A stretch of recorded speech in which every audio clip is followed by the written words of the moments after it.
This is Jessica Young, HR business partner with Empower HR.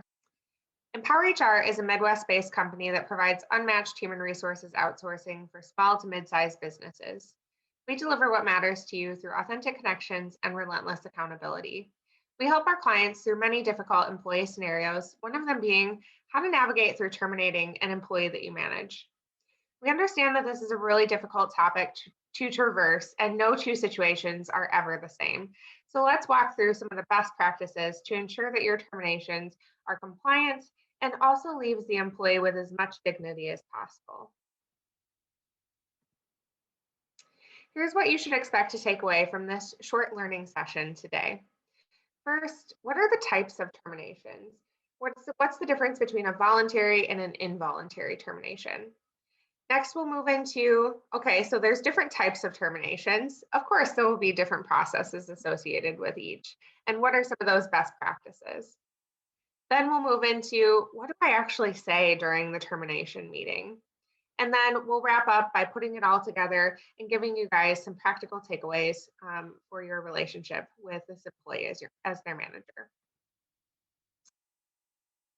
Unfortunately, there will come a day when all employees need to leave your company. Whether it's on their terms or the employer needs to make the difficult decision to let them go, it's important to ensure that this process is as positive as it possibly can be. Termination should always be handled with tact, brevity, and dignity for both the employee and the employer. So we'll discuss some best practices when it comes to saying goodbye. All right, so voluntary versus involuntary termination. What are the differences between those two? A voluntary termination occurs when an employee submits a resignation from their job. That could include whether they give notice or they just walk off. They might have decided to retire, or when an employee is absent from work for a couple of work days and fails to contact the workplace, aka job abandonment. An employee who voluntarily terminates their employment are typically not eligible to collect unemployment insurance benefits since the ability to continue working was in their control. But an involuntary termination of employment is when the employer initiates the termination, and this could be with or without cause. With cause means that the employee is being terminated for a specific reason. This could be because of poor attendance, maybe it's performance issues, or even a policy violation. These employees are generally not eligible for unemployment benefits, but those decisions are unfortunately up to the state agency responsible for approving or denying unemployment. So we'll talk about some of the documentation later on that's important to have in place. Without cause means that the employee is being terminated due to a layoff or a position elimination. These employees are generally eligible for unemployment benefits because their termination was no fault of their own. Understanding the difference between involuntary versus voluntary is very important because each prompts a different process and best practice. So let's talk about some of those processes.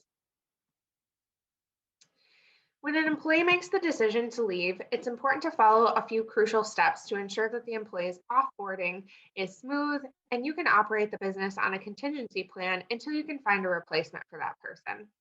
But like a bad breakup, a poor offboarding can really leave a bad taste in that person's mouth and lead to consequences in the long run that extend beyond the individual affected. So here are some steps to make sure that you're getting it right. When an employee resigns, first work with them to establish an effective date of termination. Generally, it's respectful for an employee to provide 2 weeks of notice, but it's not required in an employment at will situation. So understand when that person's last working day will be. After that, establish an offboarding plan for them. You'll include other employees who might need to take pieces of their work and who the resigned employee will need to complete a knowledge transfer to.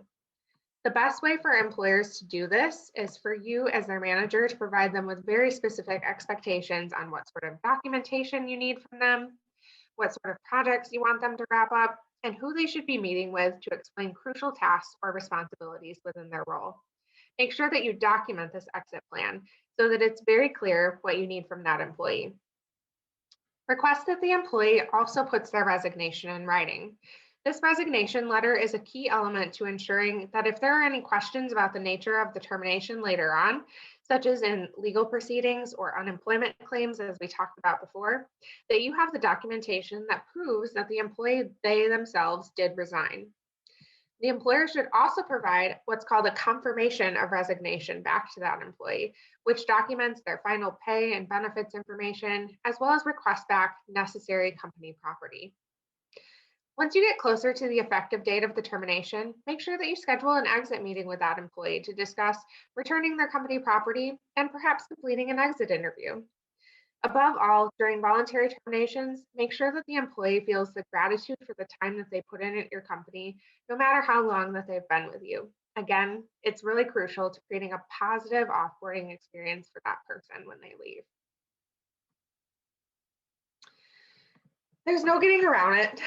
Terminating an employee voluntarily can be an uncomfortable situation, but your aim should be to conduct an involuntary termination with tact and to ensure that there is the least amount of risk possible for the company. Whether the termination is with or without cause, it's important to consult with your leadership team, with us at Empower HR, or even sometimes legal counsel before moving forward if you feel like there's going to be a lot of risk in the situation. You will want to discuss what steps have been followed and what risk could be involved for the company in order to decide the best way to carry out the termination.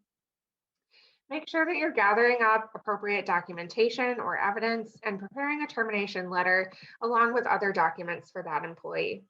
Whether you're terminating with or without cause, there should be a document trail of information that's gathered before that termination takes place. Again, this will help the company to investigate all angles of the situation for risk before moving forward. All involuntarily terminated employees should be presented with a termination letter that outlines the reason for their termination, as well as provides them with final pay and benefits information. And here's what's really important: have them sign the termination letter if possible. Plan accordingly and conduct with a witness present. It's always best practice to hold a termination meeting with another trusted witness. It should be somebody within your peer group, right? Like another manager, another leader at the company, who can record any important information that happens during the meeting and ensures that there's an extra layer of safety for you as the person who's conducting the meeting. You and the witness should discuss each person's role in the meeting, such as gathering up that company property and allowing the employee to gather their personal belongings at the same time and helping them out of the building. The person chosen should keep the situation in strict confidence prior to and after the meeting as well. All right, so what do we actually say during the termination meeting? And what are some things that we should avoid saying too? We know that conducting a termination meeting is never pleasant, but you can eliminate some of the nerves that come along with terminating that employee by practicing first or scripting out what you're going to say to them. By sticking to a script, you'll feel more prepared and you can handle any emotions that might cause you to say something that you could potentially regret. When you're starting off the conversation, be direct and caring and get right to the point. You might say something like, "Hey, employee, we've met several times to discuss your performance, and unfortunately, we need to separate your employment today."